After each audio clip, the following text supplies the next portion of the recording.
The third China International Consumer Products Expo, also known as the Hainan Expo, concluded on Saturday in South China's Haikou. It was the first large-scale offline international expo after China optimized its COVID-19 response. A Pakistani expert has said that the Hainan Expo has offered a platform for participating companies to showcase their products on a larger scale. He adds that, thanks to China's efforts to develop the Hainan Free Trade Port with a portfolio of favorable policies, global companies are able to further tap into China's great market potential.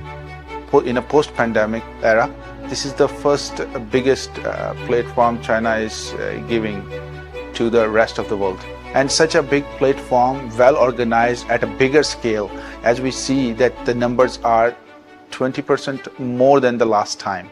And Hainan, which is being developed for the stage of exhibitions and as a stage of free trade zone, definitely attracts more and more companies to take a part in it.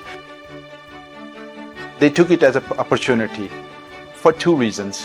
First, to showcase their products to such a big consumer market, and not only that, it also attracts the investor as well. Second, these companies get an opportunity to take a benefit of China's technological upgraded digital economy and financial environment. And these platforms provides tax exemptions, free trade zones. These companies can launch and promote their products at a bigger scale. The expert believes that through the expo, China is extending cooperation with more trading partners, which will benefit the Chinese economy as well as the global economy.